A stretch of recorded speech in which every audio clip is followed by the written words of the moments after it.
የአሜሪካው ፕሬዝዳንት ዶናልድ ትራምፕ አሁንም ይሄን የድርድር ሂደት ለሌላ ተከታታይ ቀናት አራዝመውታል። ኢራኖች በዚህ ጉዳይ ላይ ተስፋ እየቆረጡ ይመስላል። በቃ አለበለዛ በድርድር ላይ የማይለይልን ከሆነ በቃ ወደ ጦርነቱ እንመለስ የሚል ሐሳቦችም እየተሰሙ ነው ከኢራን በኩል። ለነሴንስ ዛት ዶናልድ ትራምፕ ክህደት እየፈጸሙ ነው። ለምሳሌ ትላንትና በኢራን በኩል ይወጡ የነበሩ መረጃዎች ዲፕሎማሲያዊ ክህደት እየፈጸሙ ነው ዶናልድ ትራምፕ። በወረቀት ላይ ተደራዳሪዎቹ ተቀምጠው ተነጋግረው የተስማሙባቸውን ሐሳቦች እነዛን እየካዱ ደግሞ ሌላ ማብራሪያ፣ ሌላ ዲቴል ይፈልጋሉ። ይሄ ነገር የድርድር ሂደቱን ሙሉ በሙሉ ሊያበላሸው ይችላል። በዚህ መካከል ደግሞ ዛሬ ሰምታችኋል ብዬ አስባለሁ፣ በሆርሙዝ ሰርጥ ላይ የአሜሪካ መርከቦች ተኩሰዋል። የተኩስ አቁም ስምምነት የሚባለው ነገር እየተጣሰ ቢሆንም እና አሜሪካ ዲፌንሲቭ ፖስቸር ላይ ነው፣ ወይም ራሳችንን ለመከላከል ነው የሚሉትን ምክንያት ያቀርባሉ። ያም ሆነ ይህ እነ ኢራን አሁን በዶናልድ ትራምፕ ወቅታዊ ነገሮችን ከወዲህ ወዲያ የማመላለስ አካሄድ እየሰለቹ የመጡ ይመስላሉ። የዶናልድ ትራምፕ አስተዳደር እውነተኛ ድርድር ለማድረግ ቁርጠኛ አይደለምም እየተባለ ይገኛል። ለመሆኑ እነ ዶናልድ ትራምፕ ምን አስበው ነው? ደግሞ አሁን ላይ እኮ ያሉት ምን መሰላችሁ? ዩራኒየሙን መቼና እንዴት እንደምንወስደው ንገሩን። ኢራን ሲጀምር የዩራኒየሟን ጉዳይ መደራደር የምትፈልግበት ቀን አለ። ከዛ ለፍ ሲል ደግሞ እሺ ይሄን ዩራኒየም ሰጠው በሩሲያ በኩል ወይ በቻይና በኩል እንደው ቢሰጡት ብለን እናስብና ይሄን ዩራኒየም ሰጠን። ከዛ በኋላ የደህንነት ዋስትናችን ምንድን ነው? ከዛ በኋላ ድጋሜ አሜሪካና እስራኤል ጦርነት እንደማያዘምቱ ዋስትናችን ምንድን ነው? በዚህ ጉዳይ ላይ ዋስትና የማትሰጡ እስከሆነ ድረስ የኒክሌሩ ጉዳይ ይቆያልም እያሉ ይገኛሉ። እነዚህና አበይት ዋና ዋና ጉዳዮች ዛሬ ተሰምተዋል። በዝርዝር እንደሚከተለው እየተመለከትናቸው አብረን ቆይታ እናደርጋለን። በሂደቱ ግን ወደ ሙአመር ጋዳፊ ሊቢያም ጎራ እንላለን። ምክንያቱም ሙአመር ጋዳፊ በተወሰነ መልኩ የኒክሌር መርሃ ግብር ጀምረው እንደነበረ መቼም ታውቃላችሁ። ሊቢያዎች እነ ሙአመር ጋዳፊ የአሜሪካዎቹ ክህደት በመጨረሻም እንዴት ሙአመር ጋዳፊን ዋጋ እንዳስከፈለ የምታውቁት ታሪክ አለ። ከዛ ታሪክ ጋር የተገናኘ ያልተሰሙ 1-2-3 መረጃዎችን ይዤላችኋለሁ። በዛ ላይ ሐሳቦችን አቀርብላችኋለሁ። አሁናዊውን ነገር ለመረዳት ኢራን ምንድነው እየጠየቀች ያለችው ሲባል ኢራን እንደ ሊቢያ ላለመሆን ነው ጥረት ያደረገችው፣ እየሞከረች ያለው እሱን ነው ሲባል ምን ማለት ነው በሚለው ጉዳይ ላይ ሐሳቦችን ማጣቀሻ ይሆነናል ብዬ ስላሰብኩኝ ነው። እሱንም ጉዳይ እንዲሁ በተወሰነ ተመልክተን ዋናው ግን የኢራን ኒክሌር መርሃ ግብር ጉዳይን በተመለከተ ትራምፕ ያሰሙት አዲስ ነገርና ኢራኖች ደግሞ ለዛ የትራምፕ አዲስ መልእክት ሊሰጡ የሚችሉ ምላሾችን በተመለከተ ነው እያየን አብረን ቆይታ የምናደርገው። ሰላም ጤና ይስጥልን ክብራትና ክብራን የገበያ ፖድካስት ቤተሰቦች፣ ነፃነት ላቀው ነኝ። በገበያ ፖድካስት ቀደም ብሎ የነገርኳችሁን ርዕሰ ጉዳይ እየተመለከተን አብረን ቆይታ እናደርጋለን። አብራችሁ እንድትሆኑ አክብሮታዊ ግብዣዬን አቀርብላችኋለሁ። ቻናላችንን ሰብስክራይብ ያደረጋችሁ ቤተሰብ መሆናችሁ አይዘንጋ። እስከ ዝግጅታችን ፍጻሜ ድረስ መልካም ጊዜ፣ መልካም ቆይታ ይሁንላችሁ።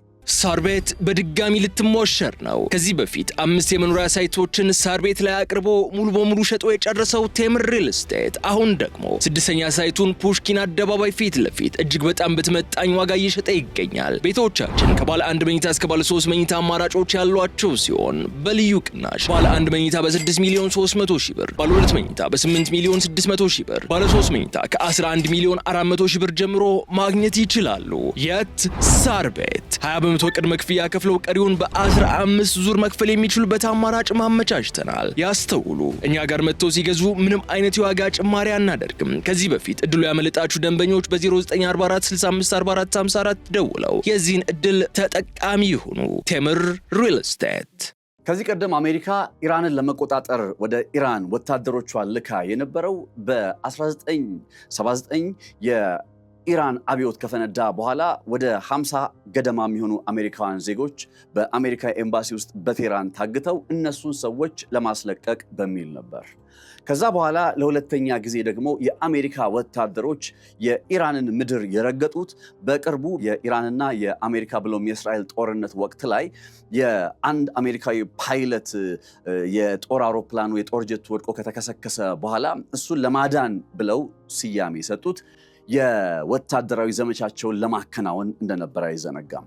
ከዛ በኋላ አሜሪካ አንድ በግልጽ የተማረችው የተረዳችው ነገር ተብሎ የሚታመነው ከነዚህ ሁለቱ ታሪካዊ አጋጣሚዎች ላይ በተለይ በቅርብ ጊዜ ፓይለቱን ለማዳን በተደረገ ወታደራዊ ዘመቻ ላይ በግልጽ የተረዳችው ጉዳይ ወደ ኢራን ውስጥ ወታደሮችን በማስገባት የኢራንን ነባራዊ ሁኔታ ለመቆጣጠር ማቀድም ሆነ ማሰብ ተጨባጭ ያልሆነና በመሬት ላይ ሊወርድ የማይችል እንደሆነ ነው። ይህንን ታሳቢ በማድረግ ታዲያ ዶናልድ ትራምፕ በአየር ላይ የበላይነት በባህር ኃይል የበላይነት ኢራንን በቁጥጥራቸው ስር ለማድረግ ደፋ ቀና ሲሉ ቆይተዋል። ይሁን እንጂ ይሄ የአሜሪካ እንቅስቃሴ ምንም አይነት ውጤት ሳያመጣ ቀርቶ አሁን የድርድር ምዕራፍ ላይ ደርሰዋል። በዚህ የድርድር ምዕራፍ ላይ ዶናልድ ትራምፕ ሊያሳኩት ከሚፈልጉ አበይት ጉዳይ መካከል የኢራን የበለጸገ ዩራኒየምን ከኢራን ምድር ውስጥ አውጥቶ ወደ ሌላ ሶስተኛ ሀገር መውሰድ የሚለውን ጉዳይ ነው። ምናልባትም በዛ ሂደት ላይ አሜሪካን እንደ ትክክለኛ እጩ አድርገው ያቀርባሉ። በአንጻሩ በኢራን ውስጥ ያለው ኃይል ደግሞ የአሜሪካ ዩራኒየሙን ልውሰድ የሚል ጥያቄን ውድቅ የሚያደርግና ዩራኒየሙ በምንም አይነት ተአምር ከኢራን መሬት ውስጥ መልቀቅ የለበትም የሚል አይነት ድምፅም በተወሰነ ይሰማል። ምንም እንኳን ይሄ ሞዴሬት የሚባሉት የኢራን ፖለቲካዊ ውግንና ያላቸው ሰዎች ወይም ፖለቲከኞች ዩራኒየሙን ለአሜሪካ አሳልፈው መስጠት ማለትም በሌላ ሶስተኛ ሀገር በሩሲያ ወይ በቻይና አማካኝነት ከቴህራን ምድር ውስጥ ማስወጣት በሚለው ላይ የተወሰነ የአቋም ድጋፍ አላቸው ቢባልም ከቅርብ ጊዜያት ወዲህ ግን ይሄኛው አይነት ሁኔታ እየተለወጠ መጥቷል። ታዲያ በዚህ ሁሉ መካከል አሜሪካ የኢራንን ዩራኒየም መውሰድ የሚለው ጉዳይ ላይ ለምን ትኩረት አደረገች የሚለው ነጥብ ተደጋግሞ በመጠየቅ ላይ ይገኛል። እንዲያውም ዛሬ በሰበርነት የተለያዩ ዓለም አቀፍ መገናኛ ብዙሃን እየዘገቡት ያለ አበይት ጉዳይ ምን መሰላችሁ? አግዚዮስ እየተባለ የሚጠራው እንግዲህ የኢራን ሰዎች ይህንን መገናኛ ብዙሃን አግዚዮስ ማለት ነው አግዚዮስ እኮ የነጩ ቤተ መንግስት ታማኝ ሆነ ወይም ለነጩ ቤተ መንግስት ጥቅም ብቻ የሚሰራ የዜና ዌብሳይት ነው ወይም ምንጭ ነው እያሉ የአግዚዮስን ዜናዎች ያጣጥላሉ። ሆነም ቀረም ያው መረጃ እንደ ጋዜጠኛ ደግሞ ስትፈልጉ ከዋይት ሃውስም ይምጣ ከቴህራንም ይምጣ መረጃውን ትፈልጉታላችሁ፣ የሚመጣውን መረጃ። የአግዚዮስን መረጃ የምነግራችሁ አሁን እንደ ጉዳይ እነ ዶናልድ ትራምፕ ይሄ የድርድር ሂደትን በተመለከተ ምን እያሉ መሰላችሁ? እንግዲህ ባሳለፍነው አርብ እንደራደራለን፣ ውጤት ላይ እንመጣለን፣ በብዙ ነጥቦች ላይ ተቀራርበናል እንዳላሉ አሁን የድርድሩ ሂደት ወይም የድርድሩ ፕሮፖዛል በድጋሜ ተከልሶ እንዲቀርብላቸው ጥያቄ አቅርበዋል። አፍተር 3 ቀናት በኋላ ትላንትና እንኳን ወደ ሲቹዌሽን ሩም እየገባን ነው፣ በድርድሩ ሂደት ላይ በጣም የሆነ ቁርጠኝነት ባለው መልኩ ውሳኔ እንወስናለን እያሉ በተደጋጋሚ ሲገልጹ ቆይተው በመጨረሻም ግን አሁን ቀርቧል የተባለው ፕሮፖዛል ላይ ፊርማቸውን ለማኖር ተሻሽሎ እንዲመጣላቸው ተከልሶ እንዲመጣላቸው ጥያቄ አቅርበዋል። በአሁኑ የቀረበው ፕሮፖዛል ላይ ዶናልድ ትራምፕ ይሻሻል ያሉት ጉዳይ እንደ አግዚዮስ ዘገባ ከሆነ የኢራን የበለጸገ ዩራኒየምን በተመለከተ ያለው ነባራዊ ሁኔታ ነው።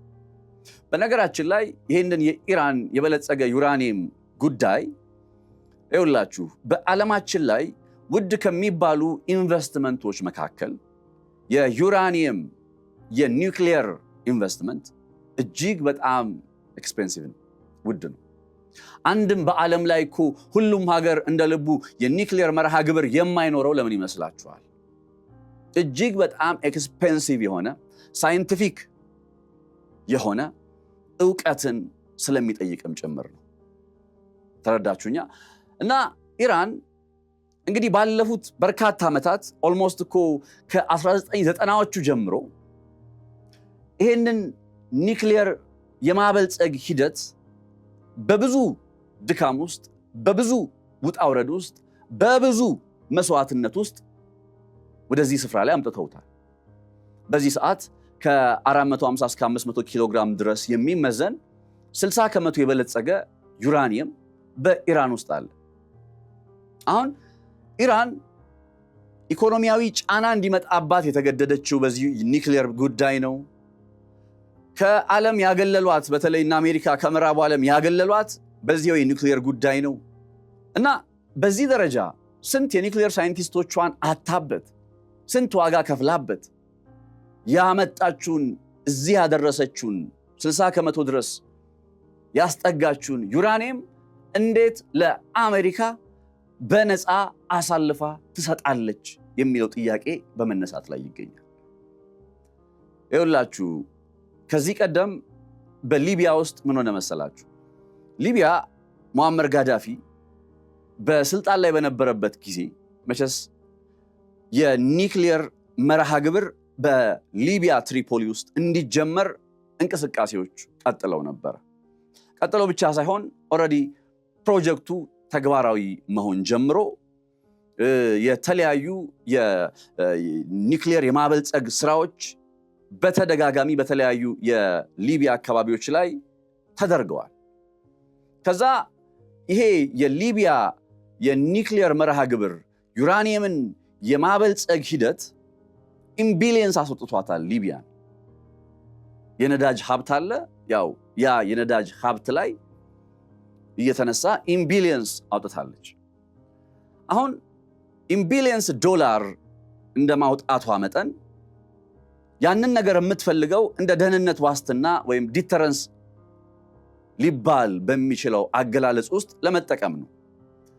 በመካከለኛው ምስራቅ ደግሞ እነ እስራኤል በዛ ቀጠና ላይ ያሉ አብዛኛው የእስልምና እምነት ተከታይ ሰዎች የሚበዙባቸው ሀገራት የኒክሌር መርሃ ግብር እንዲኖራቸው አይፈልጉም ብቻ ሳይሆን ከ1980ዎቹ መጀመሪያ ጀምሮ ቤጊን ዶክትሪን እያሉ የሚጠሩቱ ቤጊን ዶክትሪን ማለት በ1980 አካባቢ ላይ የእስራኤል ጠቅላይ ሚኒስትር የነበሩት ማንሃን ቤጊን በሚባሉት ሰው አማካኝነት በሳቸው ስም ተከትሎ ያልተጻፈ ህግ አድርገን እንቁጠረው በይፋ በእስራኤል ህገ መንግስት ላይ ኦር ክኔሴቱ እንዲተስማምቶ ያጸደቀው ነገር አይደለም። ቤጊን ዶክትሪን ግን ዓላማው ምንድነው? እነዛ ቅድም ያልኳችሁ አብዛኛው የሞር በእስራኤል ዙሪያ የሚገኙ ለእስራኤል ዕውቅና ያልሰጡ ሀገራት የኒክሌር ማበልጸግ መርሃ ግብር ካላቸው ጉዳዩ በአንድም ይሁን በሌላ እንደ ስጋት ይቆጠራል። ስለዚህ የጦር መሳሪያ የሚለው ጉዳይ ላይ ከመድረሳቸው በፊት በቀጥታ ወታደራዊ ዘመቻ በመግባት በነዛ ሀገራት ላይ እንግዲህ ቢቻል የመንግስት ለውጥ ተደርጎ ካልሆነ ደግሞ በሆነ ስፔሻል ኦፕሬሽን ገብተው ያንን የኒክሌሩ መርሃ ግብር ያለበት ቦታ ላይ የአየር ላይ ጥቃት መሰንዘር፣ ማፈንዳት ምናምን ይህንን ነገር ያደርጋሉ እስራኤሎቹ ከ1980-81 ጀምሮ።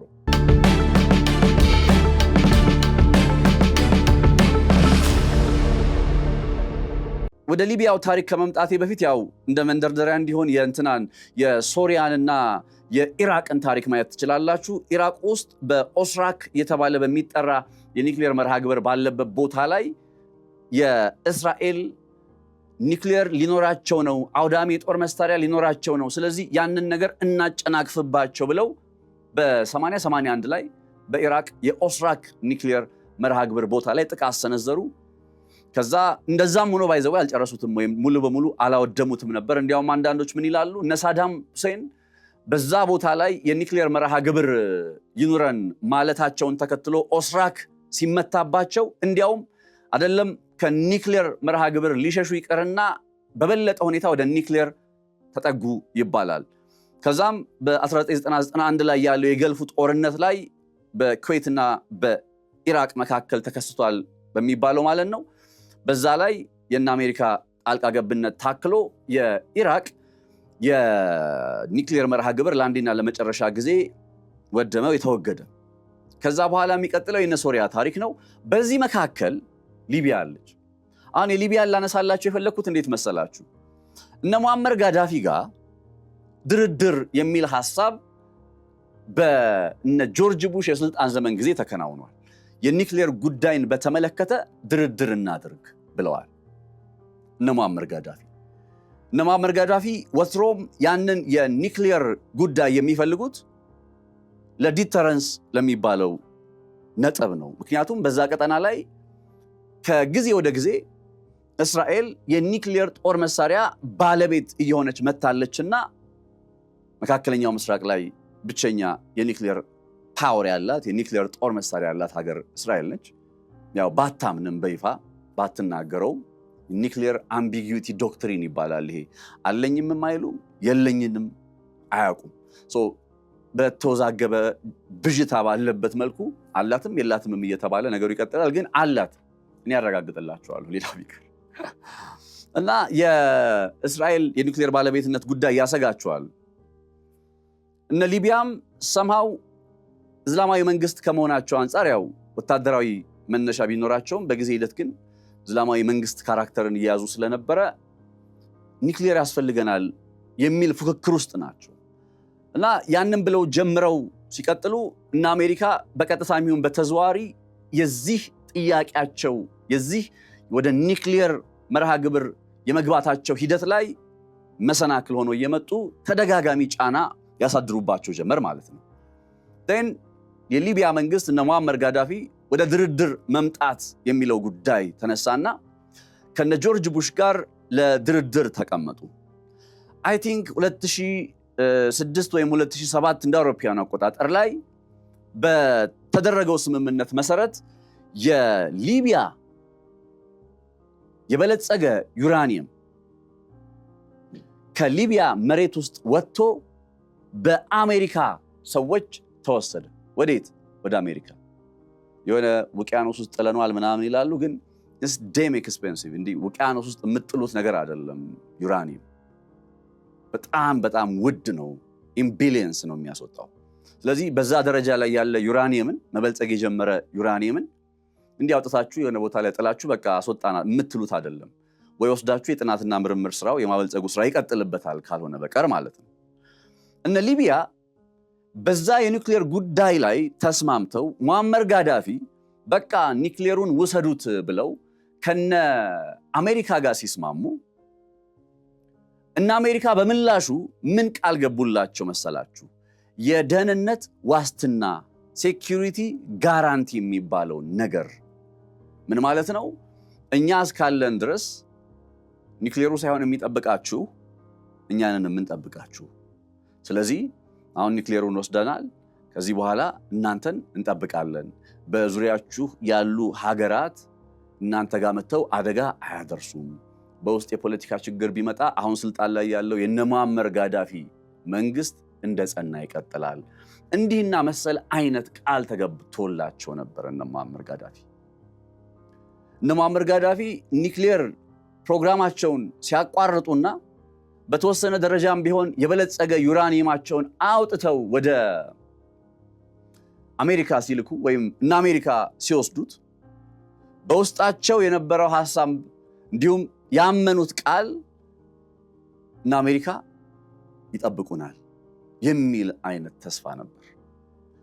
እንግዲህ 2006 2007 እንደ አውሮፓውያን አቆጣጠር ላይ አሁን ያልኳችሁን አይነት ታሪክ ከተመዘገበ በኋላ then fast forward to 2011 በሊቢያ የእርስ በርስ ግጭት ተጀመረ።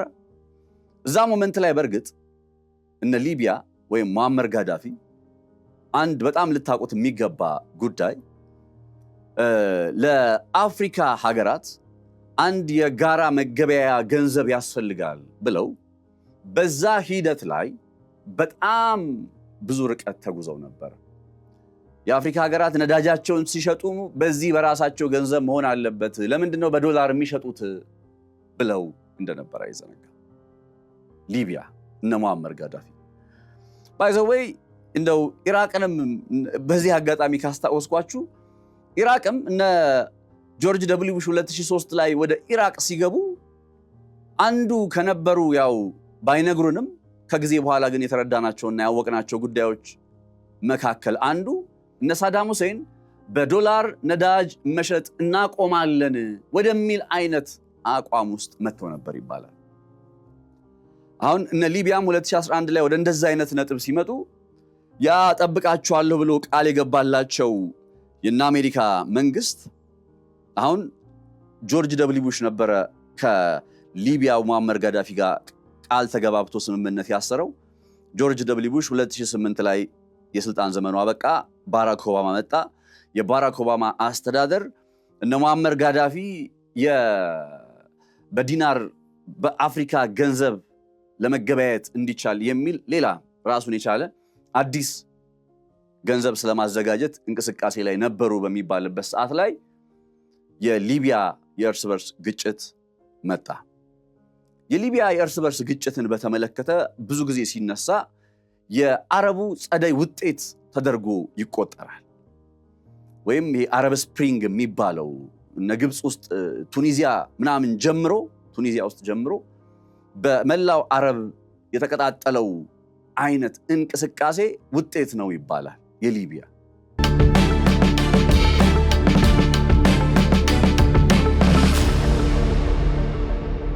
አንድ ማወቅ ያለባችሁ ግን የአረቡ ጸደይ ሁለት ክፍል አለው። ሜቢ ሌላ ጊዜ በዝርዝር ይዤላችሁ እመጣለሁ።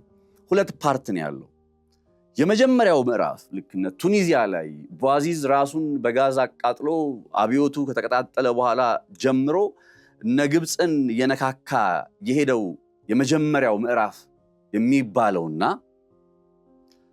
ይህን አጋጣሚ ደግሞ አሁን የአረቡ ዓለም ሀገራት ውስጥ ኦልሬዲ አረቡ ጸደይ አለ። ዜጎች እየተቃወሙ ነው፣ ወደ ጎዳና እየወጡ ነው። ስለዚህ ይህን አይነት አጋጣሚ ብንጠቀም በዛ አካባቢ ላይ የማንፈልጋቸውን አገዛዞች እኮ ማስወገድ እንችላለን፣ ሪጅም ቼንጅ ማከናወን እንችላለን የሚል እቅድ ተይዞ የአረቡ ጸደይ ያመጣውን አጋጣሚ ለመጠቀም በከጀሉ ኃይሎች የተጠነሰሱ ኮቨርት ሪጅም ቼንጅ ብለን ልንገልጻቸው የምንችል ወታደራዊ እንቅስቃሴዎች ነበሩ። ከነዛ ወታደራዊ እንቅስቃሴዎች መካከል በሊቢያ ውስጥ የነበረው ሙአመር ጋዳፊን ከስልጣን በማንሳት ሂደት ላይ ይህ አጋጣሚ ሊጠቅመን የሚችለው ነገር ይኖራል በሚል የታቀዱ ኮቨርት ሪጅም ቼንጆች አሉ። ስለ ኮቨርት ሪጅም ቼንጅ መቼም አንድ ቀን ነግራችኋለሁ። ከ1945 የሁለተኛ የዓለም ጦርነት መጠናቀቅ በኋላ እስከ ቀዝቃዛው የዓለም ጦርነት መጠናቀቅ ድረስ ባለው ጊዜ አሜሪካ በዓለማችን ላይ 60 የሚሆኑ መፈንቅለ መንግስቶችን አከናውናለች።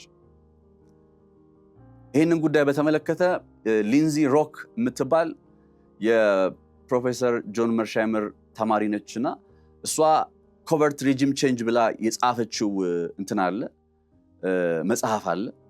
ስለነዚህ ሚስጥራዊ በድብቅ የተከናወኑ የመፈንቅለ መንግስት እንቅስቃሴዎች በዝርዝር ያስቀምጥላቸዋል። እንግዲህ ከሁለተኛ የዓለም ጦርነት መጠናቀቅ አንስቶ እስከ ቀዝቃዛው የዓለም ጦርነት ከ1945 እስከ 1991 ድረስ ባለው ዓመት 60 የነ ፓትሪክ ሉሙምባን ታሪክ ታውቃላችሁ መቼም አይደል? በአፍሪካ ከተከናወኑ መፈንቅለ መንግስቶች ውስጥ የነ ፓትሪክ ሉሙምባ የነ ቶማስ ሳንካራ እንዘረዝራቸዋለን። ወደ 60 የሚሆኑ በዓለም ላይ ላቲን አሜሪካ ውስጥ ማነፍ እና እንደዛ አይነት ታሪክ የነበራቸው የምዕራቡ ዓለም ብለን የምንገልጻቸው አካላት የአረቡ ጸደይ ያመጣውን አጋጣሚ ታሳቢ አድርገው ሊቢያ ውስጥ ገብተው እነ ሙአመር ጋዳፊን ከስልጣን ሲያስወግዱ ልብ አድርጉ። ከዛ በፊት በነበረው ጊዜ ግን የኒክሊየር ጦር መሳሪያ የበለጸገ ዩራኒየማችሁን አምጡ፣ እኛ የደህንነት ዋስትና እንሰጣችኋለን ብለው ቃል ገብተው ነበር። ቃላቸውን በልተው ሙአመር ጋዳፊን በታቀደ በተጠና ስልታዊ በሆነ የመፈንቅለ መንግስት አካሄድ ከስልጣን ገርስሰው ይሄው ሊቢያ በምናየው መልኩ ውስጥ ትገኛለች። ባይ ዘ ዌይ ቱ ዩር ሰርፕራይዝ ሊቢያ በነዛ አስቸጋሪ የእርስ በርስ ጦርነት ዘመን ውስጥ ሆና 2011 ላይ ጦርነቱ ተነስቶ የሰሜን አትላንቲክ የጦር ቃል ኪዳን ድርጅት ወታደሮች ገብተው ያ ሁሉ ምስቅልቅል እየሆነ በነበረበት ጊዜ ለአንድም ቀን የሊቢያ ነዳጅ ወደ ዓለም አቀፍ ገበያ የመቅረብ ሂደቱ ለአንድም ቀን ተቋርጦ አያውቅም ነበር። አሜዚንግ ነው በጣም እሱ ጉዳይ። ኤኒዌይ እንግዲህ እነ ሙአመር ጋዳፊ የኒውክሌር መርሃ ግብር ነበራቸው። ዩራኒየም ያበለጽጉ ነበር። እንስማማ ብለው ተስማሙ ከነ ጆርጅ ደብሊው ቡሽ ጋር። ከዛ በነ ባራክ ኦባማ የስልጣን ዘመን ጊዜ መጥተው ደግሞ እነዛ የተስማሙትን አካላት ለአንዴና ለመጨረሻ ጊዜ ከስልጣን አስወገዷቸው። ይህን ሁሉ ነገር እየነገርኳችሁ ያለሁት መቼም ወደ እንደዚህ አይነት ነጥብ ውስጥ እንደምመጣ ይገባችኋል ብዬ አስባለሁ። ስለ ኢራን የዩራኒየም እና የኒውክሌር ጉዳይ እያወራን ስለሆነ ነው። የኢራን የዩራኒየም ጉዳይ አሁን ላይ 60% በልጽጓል መባሉ በራሱ ለኢራን እየሰጠ ያለው ከለላ ወይም ዲተረንስ ቀላል የሚባል አይደለም። ለምሳሌ እና አሜሪካ የበለጸገው ዩራኒየም ያለበትን ቦታ ቢያውቁት እንኳን አይመቱትም። የማይመቱበት ምክንያት አሁን ላይ ባለበት ደረጃ በራሱ ይሄ ዩራኒየም 60% የበለጸገው ዩራኒየም አሁን ላይ ባለበት ደረጃ ከፈነዳ በአካባቢው ላይ በመላው ኦልሞስት በዛ ቀጠና ላይ ከባድ የሆነ ችግር ቀውስ ያስከትላል። ይሄ ዩራኒየም የምንለው ጉዳይ ስቲል የጦር መሳሪያ ሳይሆን ገና በመበልጸግ ሂደት ላይ ያለ 60% ሆኖ እንኳን ገና ለኢራን በተወሰነ መልኩ የሚሰጠው ፕሮቴክሽን አለ። አሚን ኬርለስሊ አልተኮሱም፣ ዩራኒየሙን ላለመምታት ጥረት እያደረጉ ነው የተኮሱት ምናምን ልላችሁ ፈልጌ አይደለም። እነሱ ተጠንቅቀው በመተኮሳቸው አይደለም የዩራኒየሙን ያልተመታው ወይም ያልፈነዳው። እንደነሱ ተደጋጋሚ ጥቃት እንደ አሜሪካና እስራኤል የሆነ ኢሬስፖንሲብል ተብሎ ሊገለጽ የሚችል ማለትም ያ ዩራኒየም ቢፈነዳ መተውት ቢፈነዳ በአካባቢው ላይ በስነ ምህዳሩ ላይ በሰዎች ላይ መቼስ የጃፓኖቹ ሂሮሺማና ናጋሳኪ እነሱ ላይ ያረፈው ቦምብ የበለጸገ የዩራኒየም መጠኑ 64% ነበር። አሁን ኢራን ውስጥ አለ የምንለው 60% የበለጸገ ዩራኒየም ነው። ስለዚህ እነዛን የጃፓን ከተሞች ምስል በቪዲዮ ላይ ፎቶግራፋቸውን ለተረዳ መጽሐፍትን አንብቦ ታሪኩን እንደው ምን ይመስል ነበር ብሎ እንደው ለአፍታ በምናብ ለሳለ ሰው ዩራኒየም ፈነዳ ኒውክሌር ምናምን የሚባለው ነገር ሲነሳ ህመም ነው የሚሆነው። እናንተ እሱን ተውት። ቸርኖቢል የምትባል የድሮ የዩኤስኤስአር ግዛት አካል የነበረችና አሁን በዩክሬን ውስጥ የምትገኝ ግዛት አለች።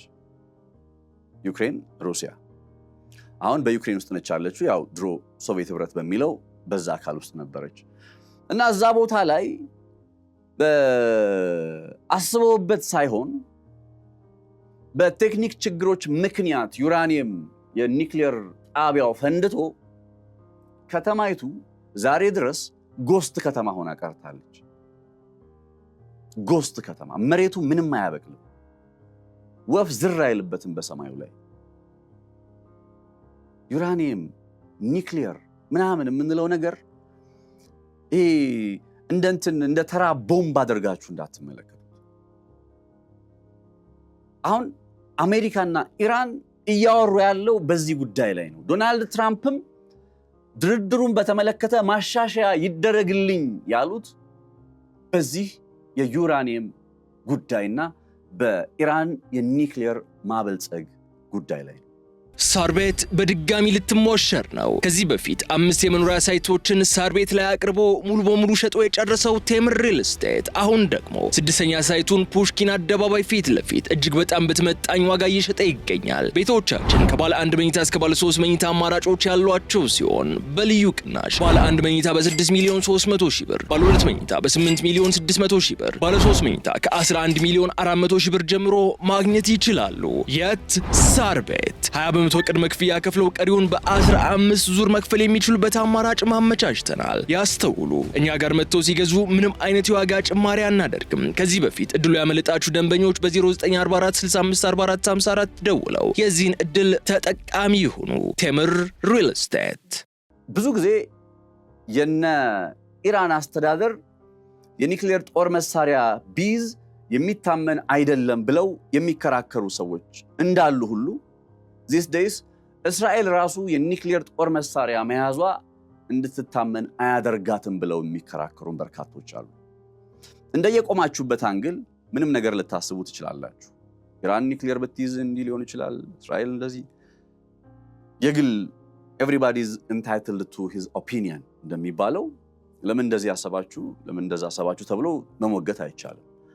at the end of the day ግን በዚህ ሰዓት ላይ ለዓለም አቀፉ ማህበረሰብ የኒውክሌር ጦር መሳሪያን እንደማልፈልግ ማረጋገጫ ሰጣለሁ ዋስትና ሰጣለሁ ብላ በተወሰነ መልኩ ነገሩን ወደ አደባባይ ለማምጣት የሞከረች አሁን በቅርብ መሱድ ፔዜሽኪያን አሁን ያልኳችሁን ነገር ቃል በቃል ተናግረዋል። የኒውክሌር ጦር መሳሪያ እንደማይኖረን ለዓለም ዋስትና እንሰጣለን በማለት ከዛም አለፍ ሲል ደግሞ በ1967ቱ የነን ፕሮሊፈሬሽን ትሪቲ በሚባለው ስምምነት ላይ ኢራን ኒውክሌርን ለሰላማዊ ዓላማ ካልሆነ በቀር ለሌላ አልፈልግም ብላ ፈርማለች።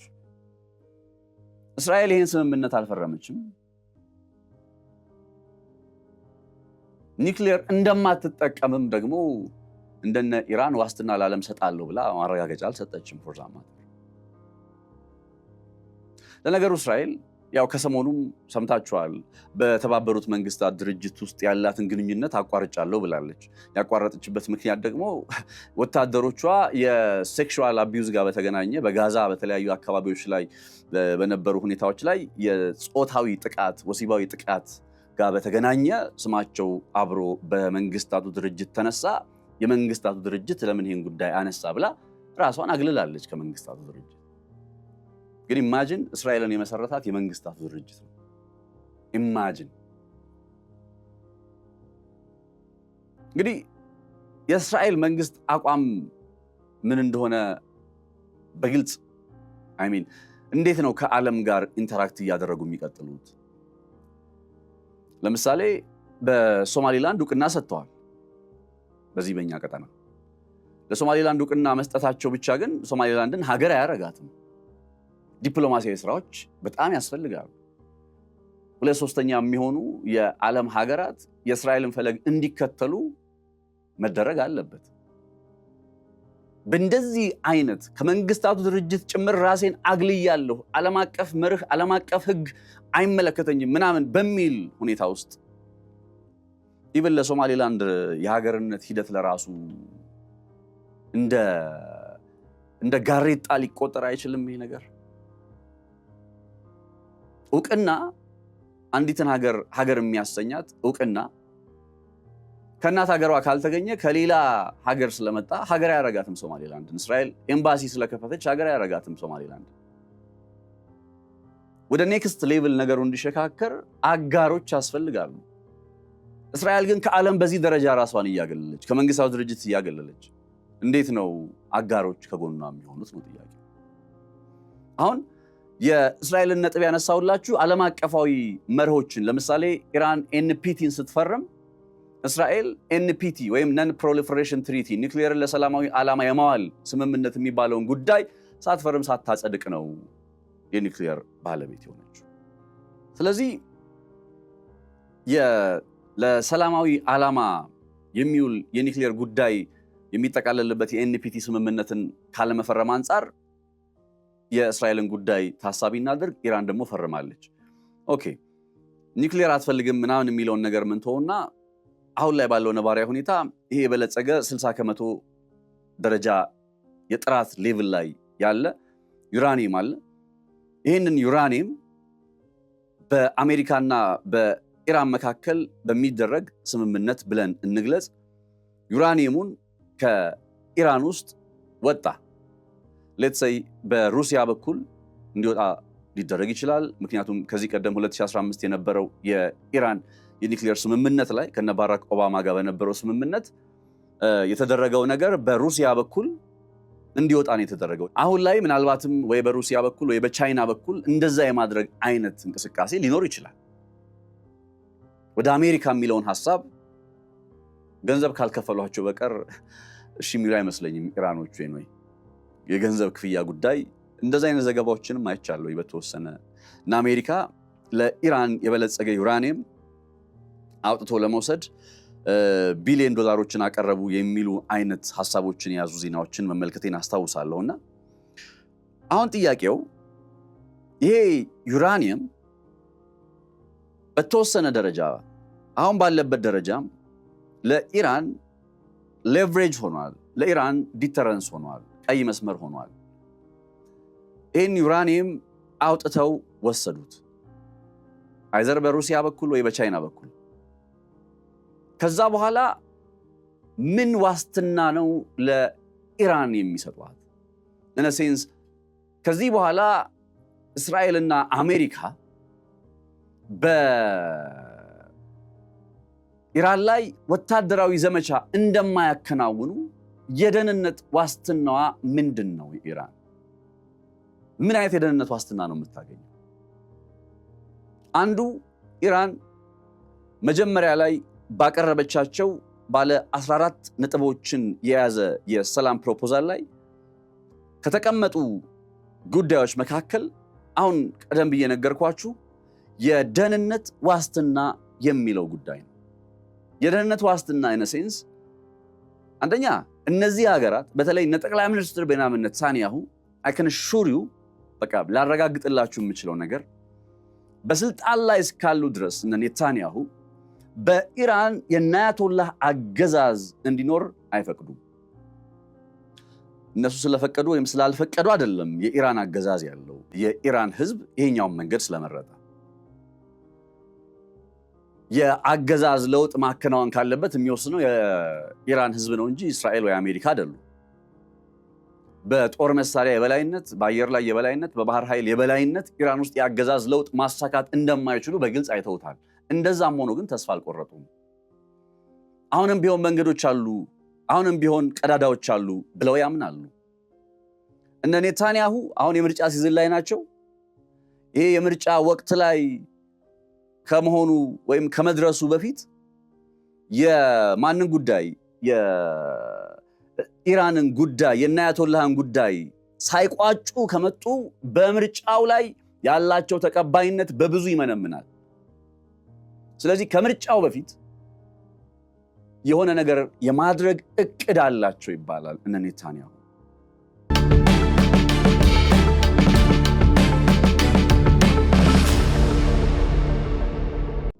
ስለዚህ ድጋሜ ኢራንን የመውረር ፍላጎት ገና የአሁኑ ጦርነት በተኩስ አቁም ላይ እያለና በድርድር ሊጠናቀቅ ባኬን ፎርዞች እየተከናወኑ ባለበት በዚህ ሰዓት ላይ እስራኤል መውረሩ አይቀርም፣ እስራኤል ድጋሚ ወደ ኢራን መሄዱ አይቀርም የሚለው ጉዳይ እየተነሳ ካለ